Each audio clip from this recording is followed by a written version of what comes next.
What is going on, guys? This is the Bogey Free Podcast. I am your host, Evan Cheney. Today, joined by Matt Jones. How you doing today, Matt? I'm doing great. We were just kind of talking about it. There's a whole ton of golf stuff going on this past week that doesn't even have to do with Brooks Koepka just annihilating everybody. Oh yeah, no, he dominated the field. But no, there's a lot of golf things going on that aren't particularly related to golf. if you catch my drift there, but okay, so you get the blimp crashing last week, which my thought behind that is the guy was on a full DFS tilt and he was just ready to end it already, which I don't blame him after some of the shit that happened. He must have rostered Danny Willett and he was like, nah, it's over. Nah, yeah, I want to make sure I don't do this again. The self-exclude button isn't enough. So you have that.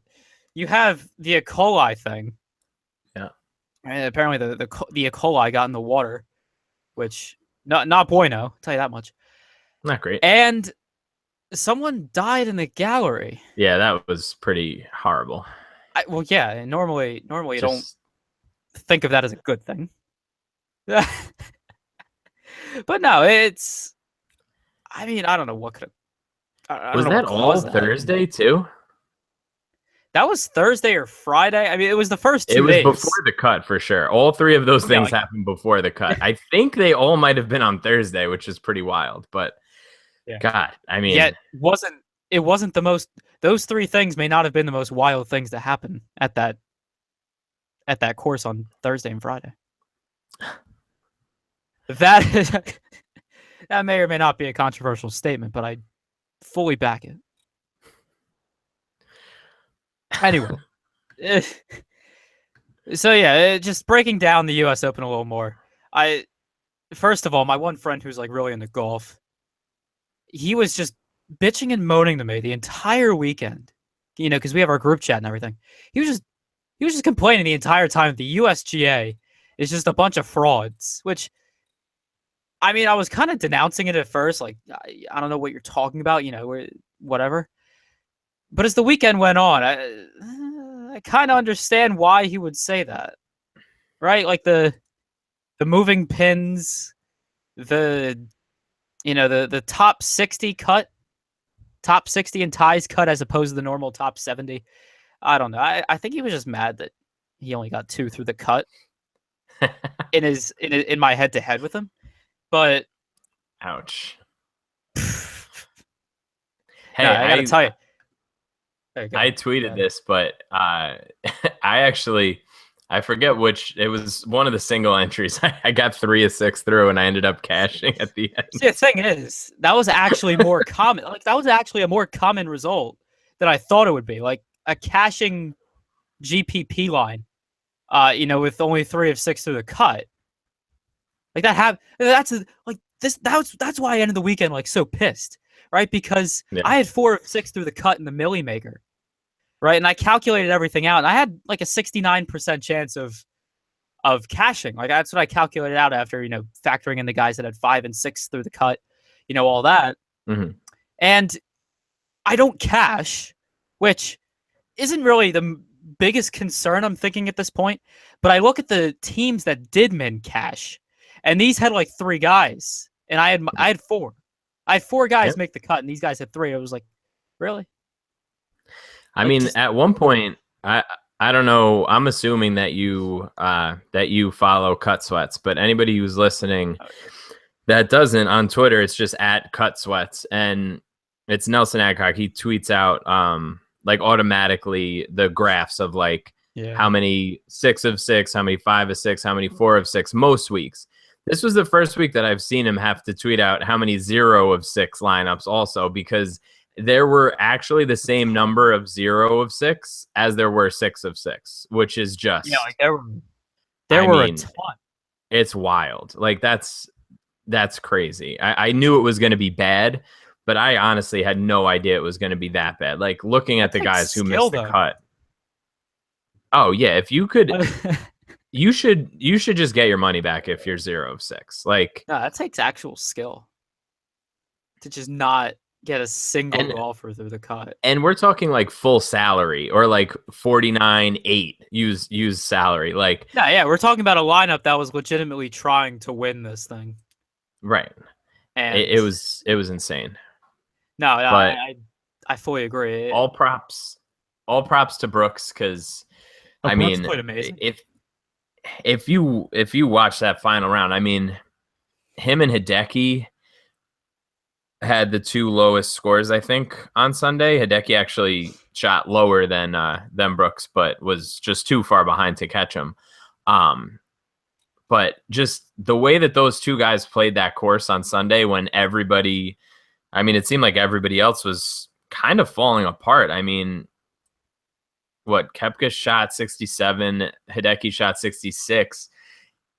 Most of the guys up there were struggling to break 70 other than that. So, I mean, it really, really was impressive golf. Like, if you just enjoy watching golf, like, Brooks really put on quite a show all week, but especially Sunday. I think he hit, all told, I think he hit 80% of greens and 80% of fairways, which, I mean, if you do that, you absolutely deserve to win a tournament. I mean, if you're doing both of those things that well, you deserve it. So Oh good yeah. for him.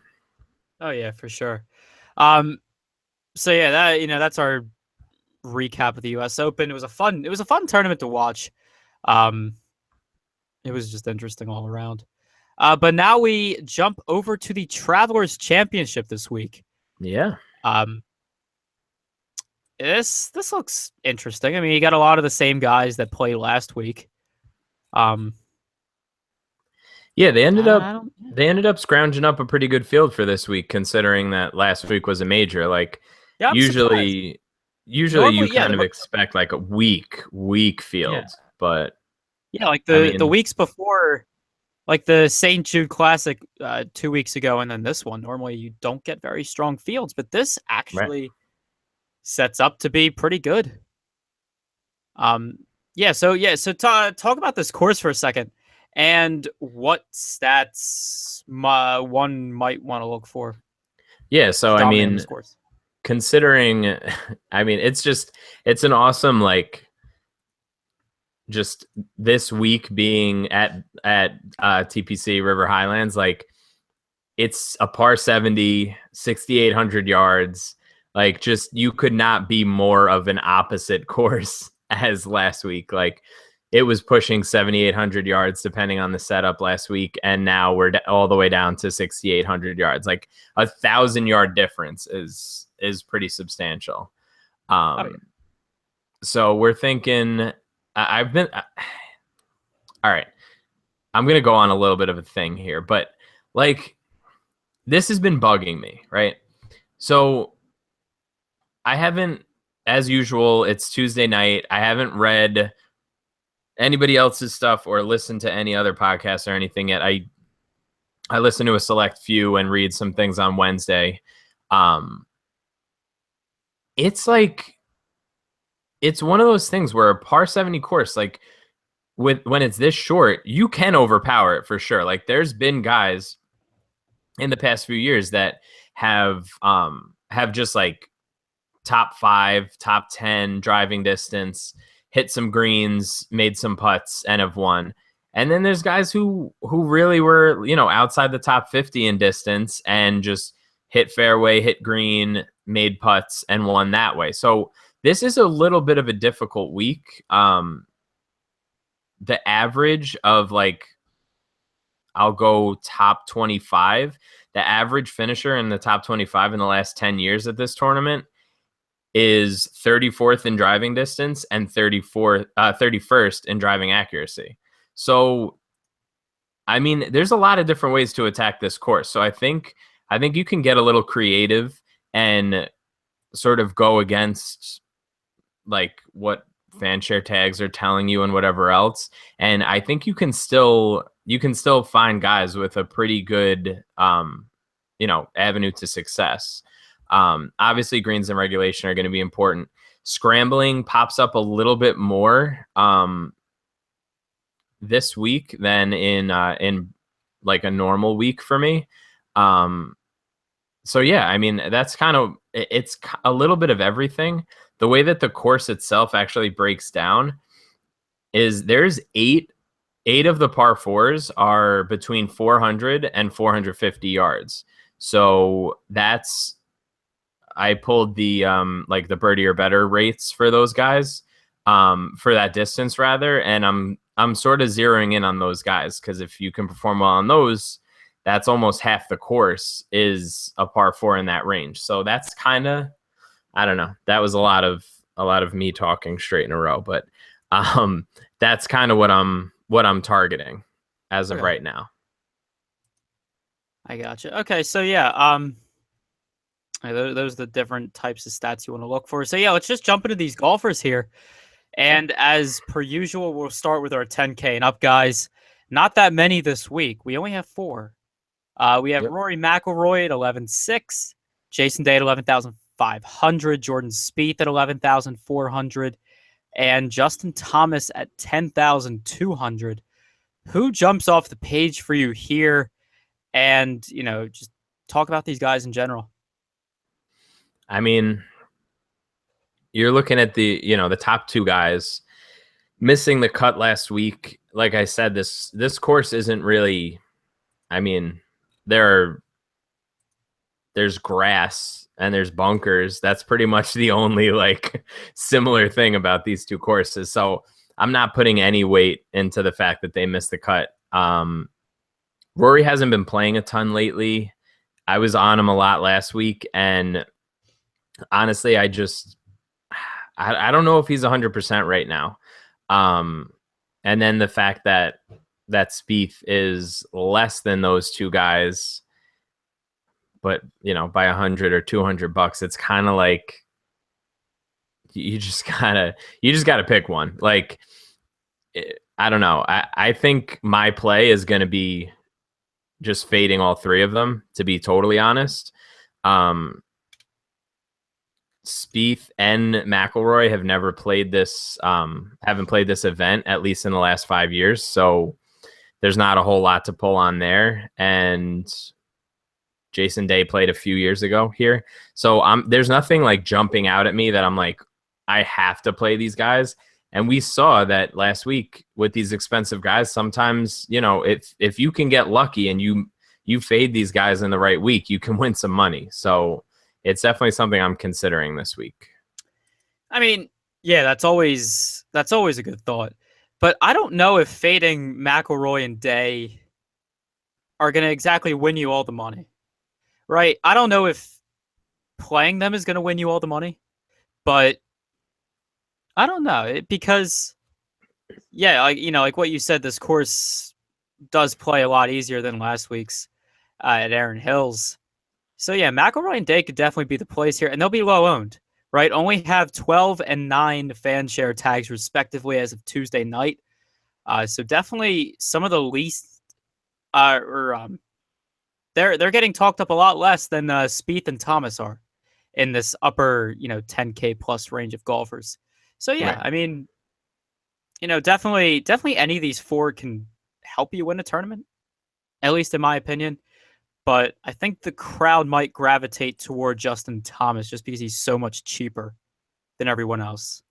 Yeah, and I feel like I also feel to a certain extent like, I mean, even to pay up for one of these guys, it's not like you're killing yourself with salary. Like 11.6 isn't a ton, where we've seen weeks that there's guys up at like 12.5. So the fact that these 3 guys are showing up, like McIlroy, Day, and Spieth, are showing up to this tournament this week, kind of leveled out the top tier of pricing for us a little bit. So if you hit the right guy, it's definitely going to be a good start to your lineup. But I mean, differentiating between these guys isn't easy. Like they're all pretty similar. I mean, I really like Spieth this week. Like if I had to pick one of the 3, but like you said, with the savings, I kind of would prefer just going with Thomas, or just going like balanced lineup and forgetting the top 4 guys. Okay, I mean that strategy can certainly bode well this week, because there's just a not. I mean, there's just not a lot on top here in Yeah, terms of quantity. this is a big time week where I might play a couple lineups that leave $1,000 on the table. You know, like I'm not opposed to that at all. I really think that it's just I think there's some really good values down in like the high 6K range, Mhm. and I'm not going to force myself to fill out these salaries with guys that I don't like. So I'll spread it around a little bit up top, probably have the most on between Spieth and Thomas, and then just sort of differentiate elsewhere. Okay, and of course, for anyone watching the live stream right now, make sure to ask questions in the live chat that we have here on YouTube. Uh, ask questions, and we'll answer those throughout the show. Or Matt will probably type something out for you if we don't get to it directly. Um, so yeah, there's that, and yeah, let's just jump to these 9K guys. We have Paul Casey at 9,700. Patrick Reed at 9,500, Brandt Snedeker at 94, Mark Leishman at 93, Berger 91. I know you and Roger were just getting at me on last week there. And then when Brendan Steele.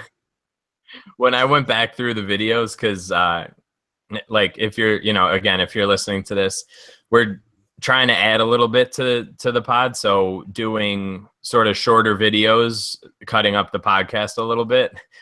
When I was re-listening to it and just hearing that, I was cracking up. I got a kick out of that. It was that and Chappelle. Yep, Kevin Dave Chappelle. I mean, but hey, it happens. That's what it is. It's all good. But yeah, so in this sort of 9K range, I mean, if you want to talk elite course history, it's Leishman. Last 5 years ago, he won. And he has a 9th and 11th, a 30th and a 39th finish besides that in the last 5 years. So, I mean, just elite stuff. Steele also, last 4 years, he's been in the top 25. And he's been playing pretty well. I think he was 13th last week. So, I mean, I love Brendan Steele. I'll be betting him this week. I don't know what his odds are right now, but he'll definitely be. I'll definitely have some exposure to him in every way that I degenerately watch PGA stuff. I like Snedeker a little bit too. He's had some good results here, and he played well last week.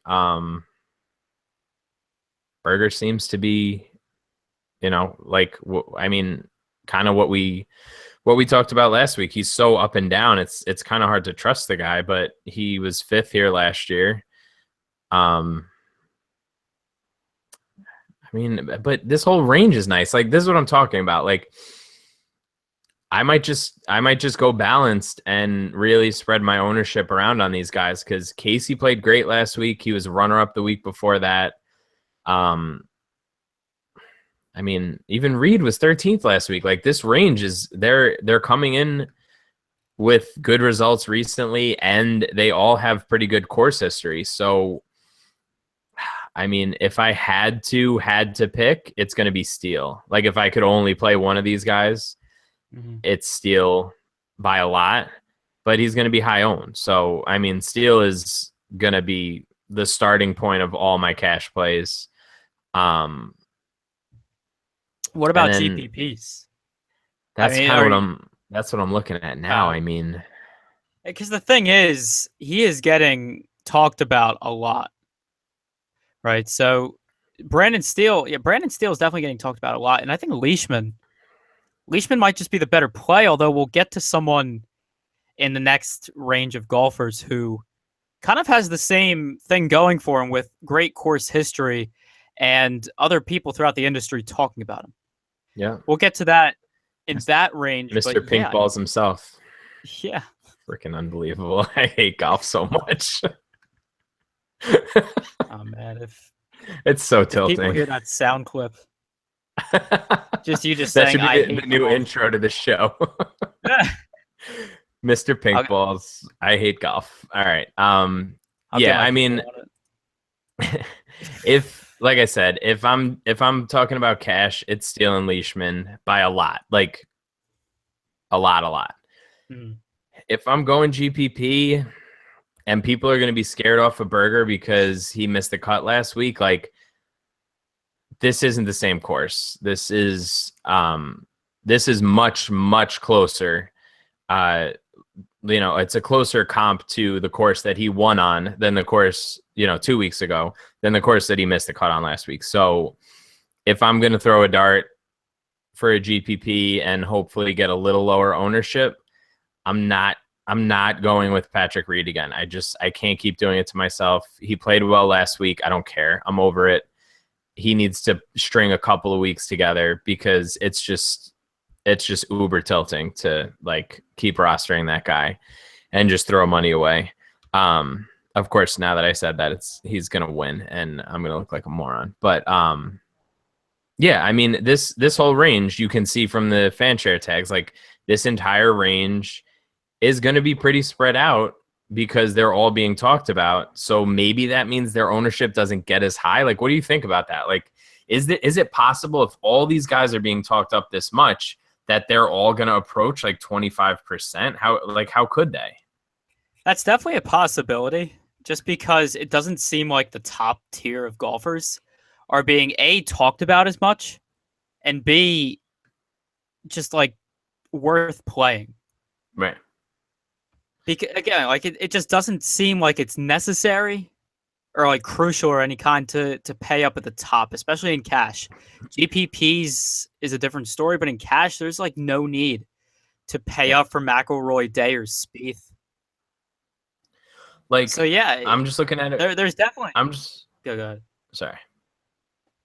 No, I'm No, just saying, I'm looking at it right now, and it's like so from Spieth to Bubba, who we're going to talk about in a second, that's a $3,000 salary gap, right? And it's 1, 2, 3, 4, 5, 6, 7, 8, 9, 10, 11, 12, 13 golfers.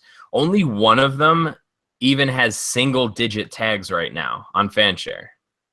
So 12 guys yeah. have been touted in at least 10 articles or podcasts or whatever. Like, the ownership can't get crazy on these guys. One of them is certainly going to emerge as the most. Like, that seems to happen every week.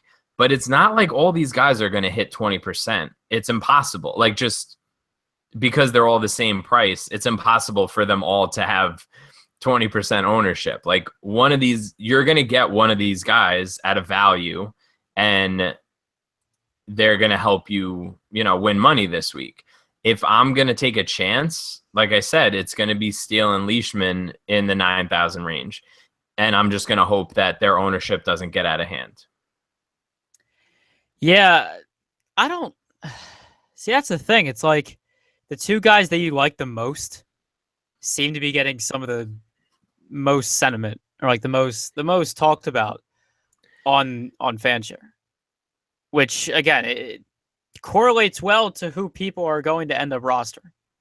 Yeah, but I mean, Casey's being talked up quite a bit, and Snedeker's more than Leishman right now, which, I mean, I think Snedeker is, I mean, Leishman won this year, obviously, but Snedeker's sort of like a more of like, not that he's like a household name, but he's like a brand name. Like, you've heard of that guy. If you're a golf fan, like, a lot about Snedeker. He's been around forever.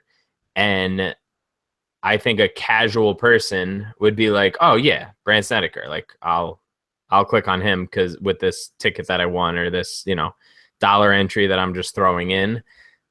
So I don't know. And what Roger said last week about how he like completely ignores ownership considerations kind of stuck with me too, because I mean, that dude like makes a living off of playing this, and I'm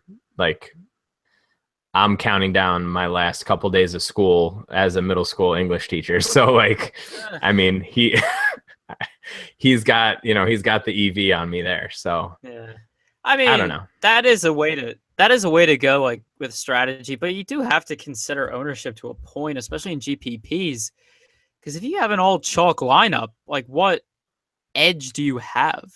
But that's the good news, because you know that as we keep going, I'm gonna have the GPP darts for you last week, and I hate patting myself on the back, but you got to give me some love for Xander Schauffele last week.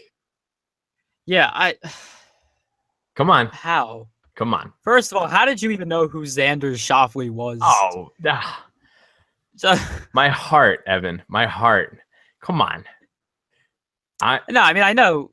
That was a dumb question, but like, he's one of those random guys, though. You know.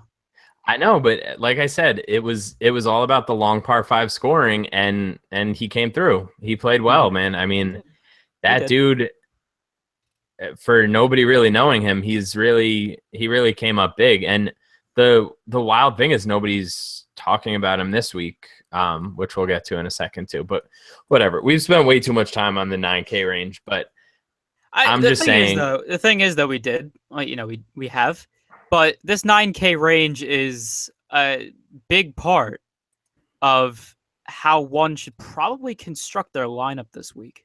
Yeah, at least, what I believe. And I totally agree. But I think that the sort of,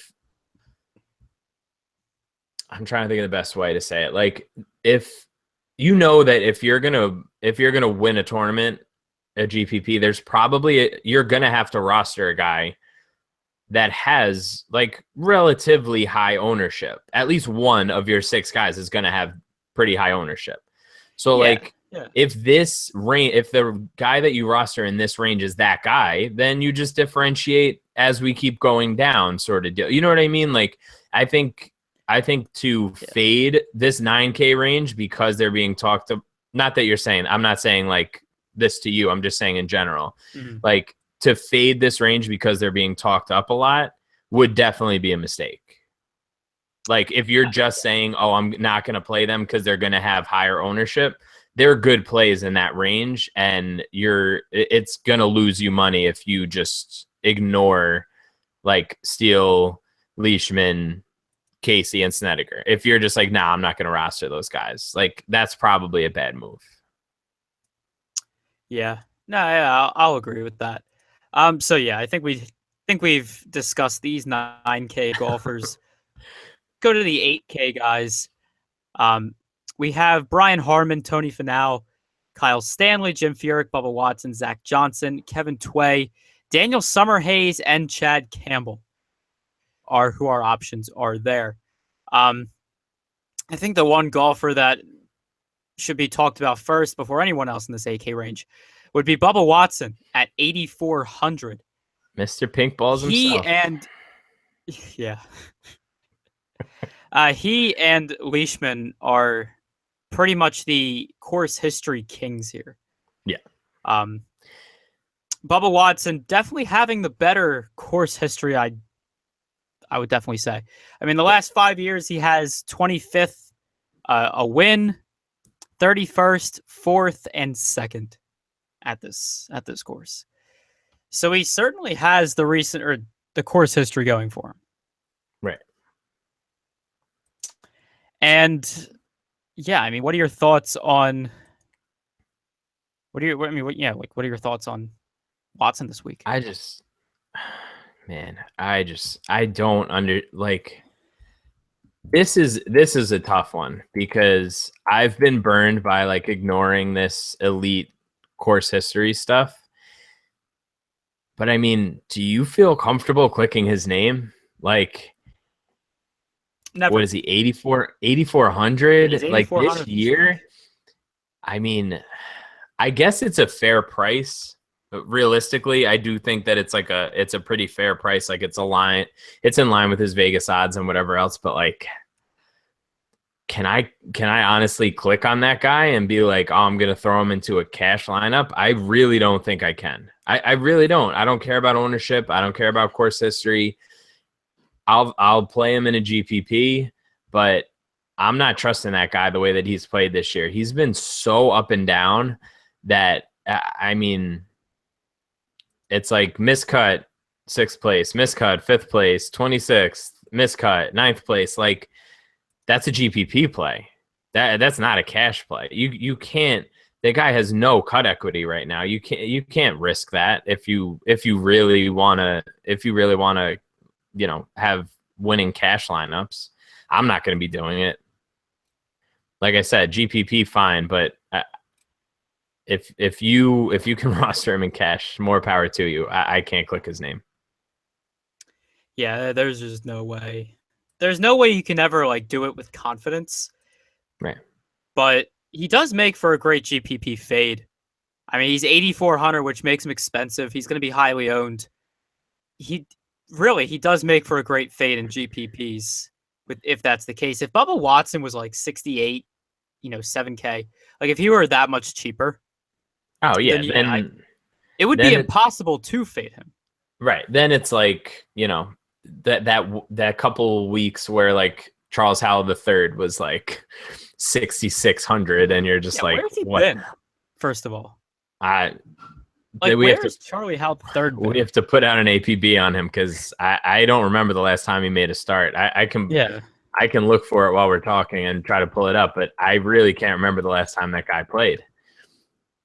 Yeah, because like he was, for the longest time, he was like one of the most popular golfers for like people to talk about. Yeah. And just he was highly owned in a lot of tournaments. He was cheap. Like he was just like that great value play you can always go to. And I was like, he hasn't played in 2 months. Maybe I missed something. Maybe I don't know. Maybe he's hurt, but he hasn't played since the RBC. It was the week after the Masters now. So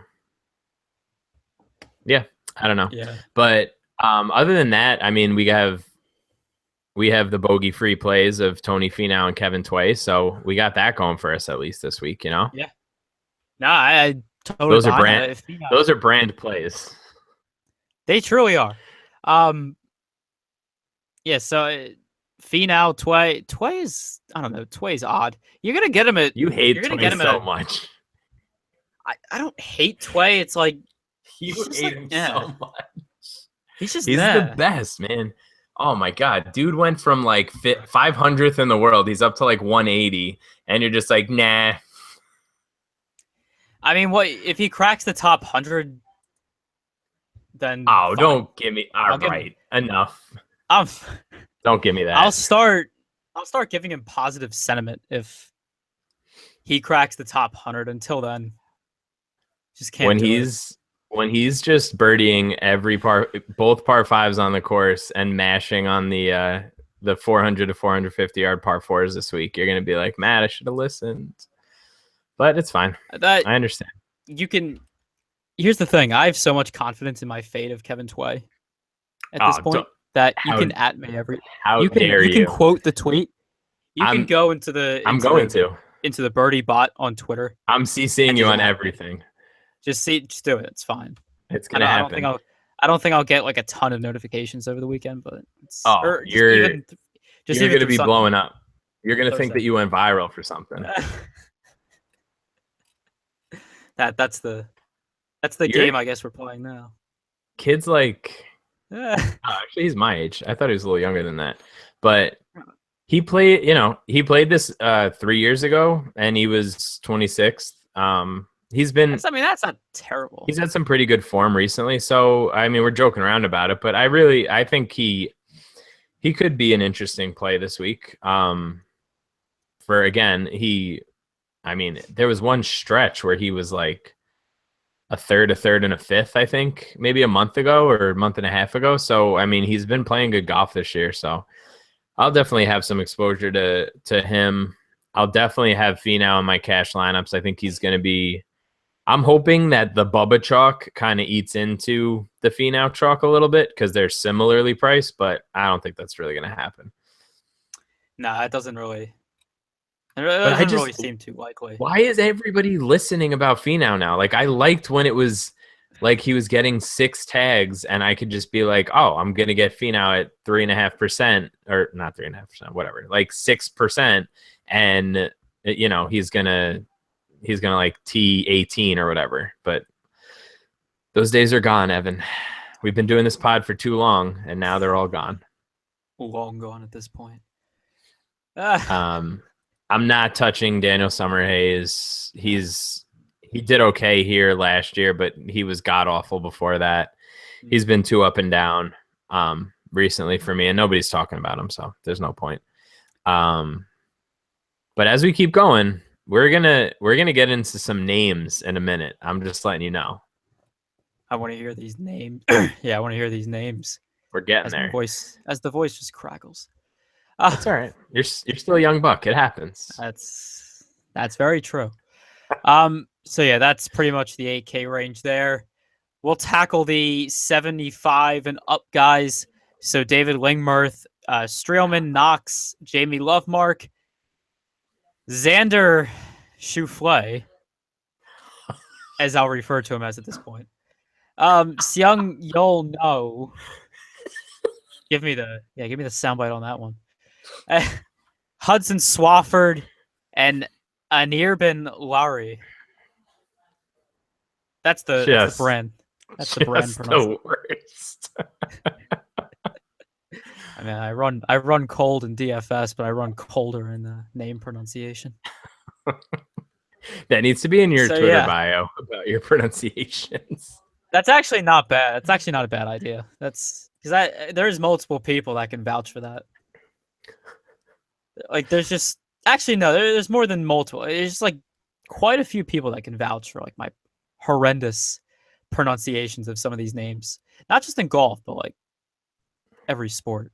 But anyway, and part of the problem, to be fair, to take it a little easy on you in that regard, like when I pull data from different sites, like Sung Yul No has like a U in his name somewhere, or like an O in his name in a different place, or like it's YULO or YUL. Like there's just no consensus on how to spell some of these guys' names. And I'm like, oh yeah. Doesn't he just have a name? It happens. But like, doesn't he just have a name? Like, ask the guy. Wow. Ask the guy how to spell his name. I mean, so is that too much to ask? I guess. I mean, it could be. Some of these guys hardly leave their houses. You expect them to ring up some random PGA schmuck on the phone? Don't talk about and be like, hey, like that. Hey, bud, can you give us the lowdown on how to pronounce your name? That'd be great. Thanks. Like, write it down once. Jeez. All right, whatever. That's its own debate. That could be tackled in many different ways. But yeah, who do you like? Who do you really like here in this upper 7K range? Because it does seem like a lot of these guys are going to be lower owned. Probably because the balanced lineup construction method is going to be popular this week, and a lot of these guys may not be necessary, especially if you're building a cash lineup. Yeah, that's fair. I mean, I think, anytime you have a defending champion like Russell Knox, nobody's talking about him as of right now for some reason, and I say that, and I didn't write him off in my DK Live article, but he won last year. Like there has to be something to be said for that. But he's just been like awful this year, like awful. So I don't know. I don't know if you can really rely on him. This whole range is a little weird for me. I mean, Xander is obviously the hashtag brand play, but like other than that, I mean, I think a lot of these guys are kind of not being talked about as much for a reason. Like I like Lovemark, but if he's going to be the highest owned in this place, I'm not in this range. I'm not overly confident about it. Lingmerth has been playing well recently, so maybe he's a play. But I'm kind of off this range, especially for cash. I don't really trust a lot of these guys. Like, if you want to trust like Swafford or Lahiri or any of these guys, like more power to you. But I don't think they possess enough cut equity for me to be like, yeah, I'm going to mash in like Sung-Yul No. Like it's this phenomenon with these 6,800 guys or these 6,900 guys that DraftKings is just like, oh, these guys should be 7,800. Let's make them 6,900 this week and just see what happens, basically. So I'm kind of looking more in the lower range than this. And like I said before, I'm leaving salary on the table this week.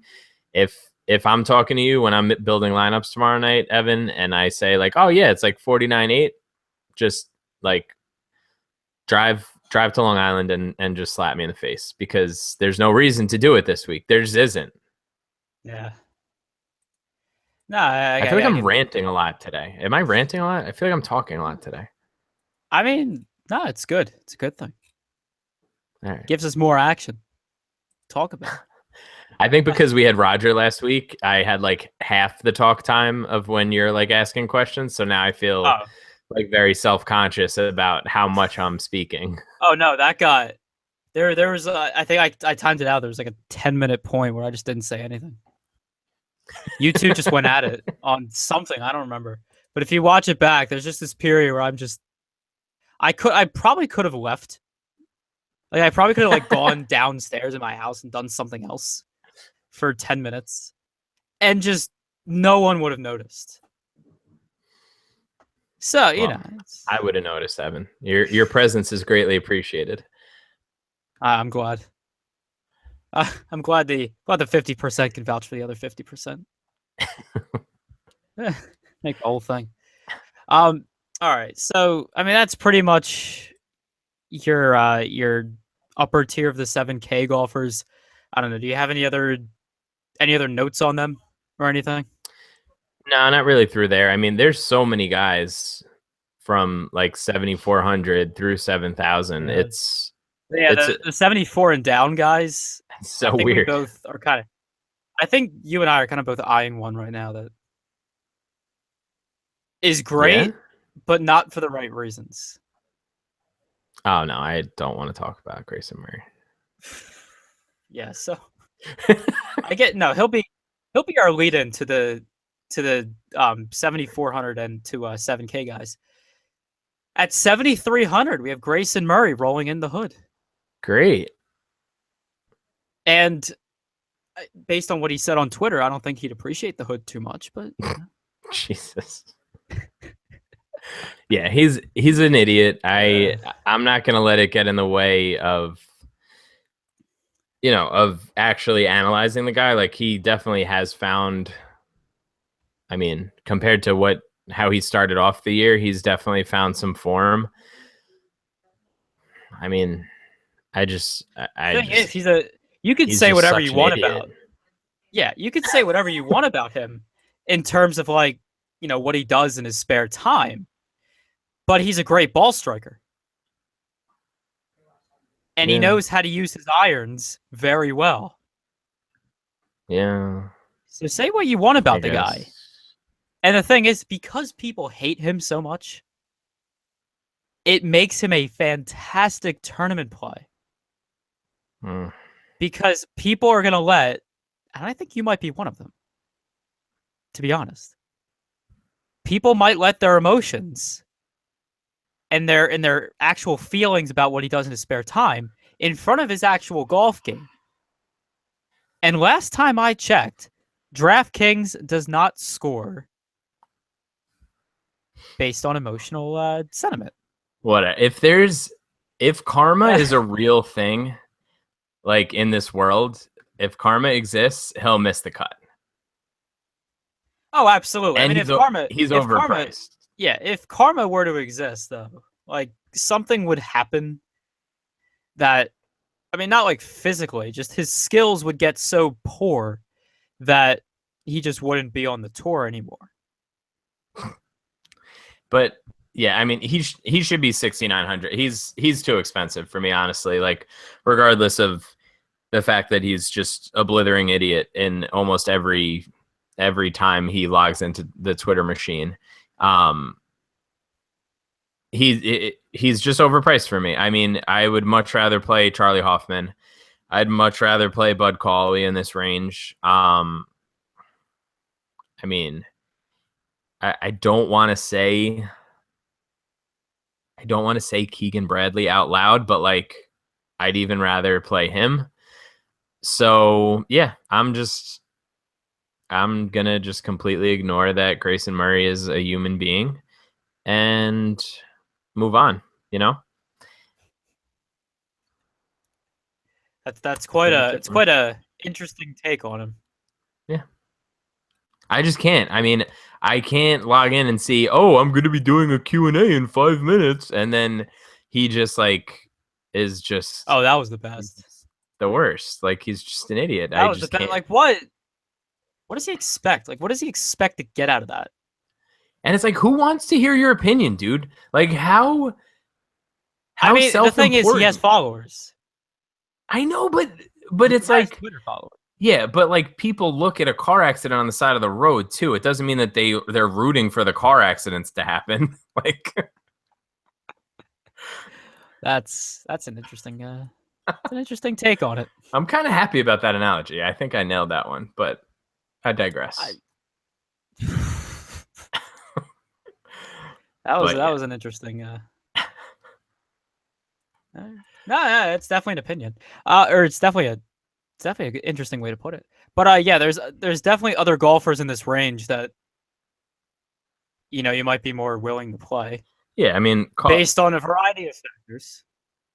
yeah, and I mean, I'm clearly if he was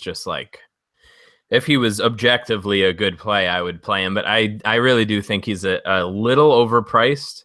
Um, like I said, Cauley in this range, Hoffman, Bradley.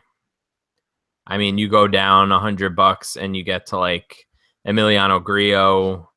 You go down another 100 and you get to Byung-Hun An. Like these guys are objectively good plays, and I can feel like a decent human being for rooting for them too. So there's that added like life EV in there. So Oh yeah.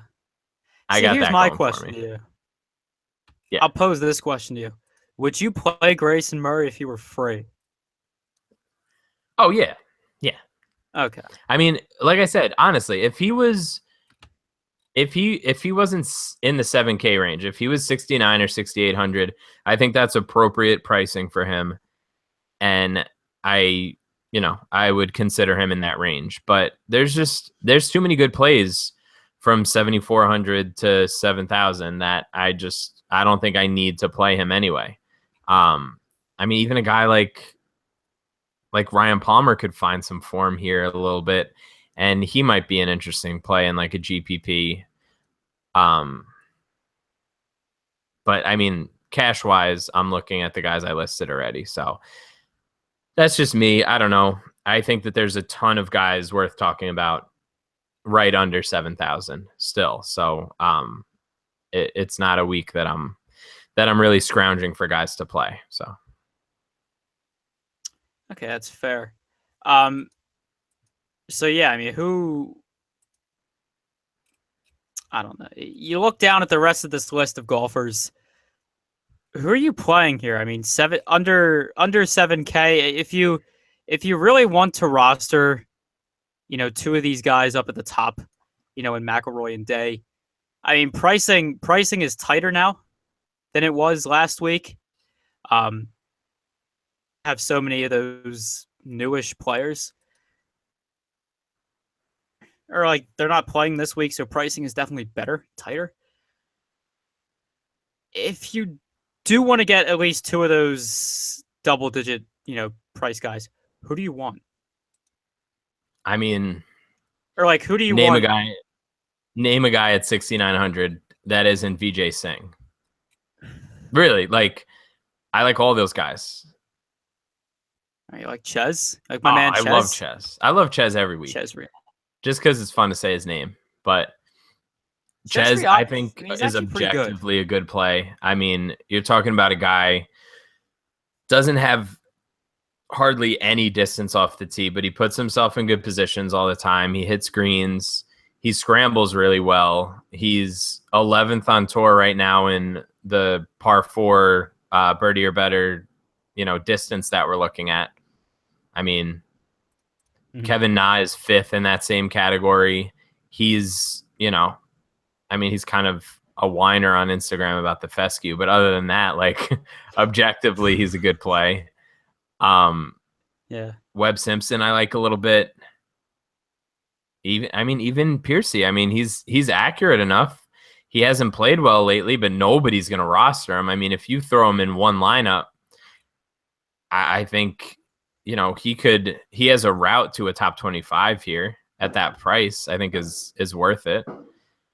And then, I mean, even Harris English, like he's played well here, and he's made his last 3 cuts. Like I don't know. I just feel like we talk about it every week. This range always has this 6,900 price tag. Always has guys that I like for some reason. I don't know what it is.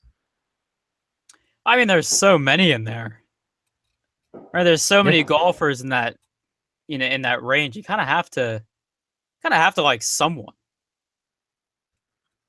I mean, I really think that I could put a GPP roster together that I'd be confident with of all guys under 7K. Like there are legitimately, you just made such a face. There are legitimately, dude. All right, I'm gonna put something in right now. I mean, if you want to spit out a lineup of just all right. 7K and under guys, be my guest. Well, I'm not going to dive into, I'm not going to right now dive into every single like statistical reason why I like some of these other guys. But so the guys I just listed at 6,900, I like a lot, right? Mm-hmm. You got Danny Lee at 6,800. You got Adam Hadwin, who doesn't have the best course history, but I think he's way underpriced, and he's never played as good as he's played this year before. So he's got that going for him. Wesley Bryan, who, if you go back to the last, we didn't even say it at the beginning. If you go back to the last Pete Dye course, who won the last Pete Dye course, RBC Heritage, Wesley Bryan won.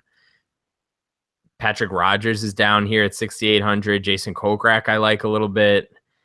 I mean, Lucas Glover is 6,600 this week. And then Smiley Kaufman, like, there are reasonable GPP plays. Those are all reasonable plays. Mm-hmm. I'm just saying. I feel like you're so upset with me right now. I feel like I'm spitting hot takes. But I'm not. I mean, once you said that you were able to make a lineup with all 7K and under guys, I was just like, all right. I just want to see it happen. All right, I'm doing it right now. All right. I'm trusting you to. I just have to figure out what to put it in. Like, how much money should I win with this? You know, because like it's not fair. It's not fair to everybody else if I do something like that. You know, so if that won a GPP, that would honestly be the biggest troll. That would be my pinned tweet like forever. The screenshot of that would just be auto pin all the time.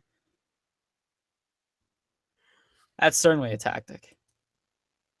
All right, so I'm gonna put this lineup together, and I'll tweet it out later, and it's gonna be awesome. Yeah, that's. Oh my god, this is so good. This is gonna be so good. All right. Well, I think that does it for us. I think that does it for us. This has been the Bogey Free podcast for the Travelers Championship. Make sure to follow both Matt and I on Twitter. Matt is at Matt Jones TFR. I am at eChaney17. And make sure to subscribe to the podcast on iTunes. We have that feed going now. And also make sure to subscribe to us on YouTube. We are Bogey Free on YouTube over there as well. So subscribe to both of those things. And if you are not winning if we're not winning all the money this week, then we hope you do. So good luck in your contest this week.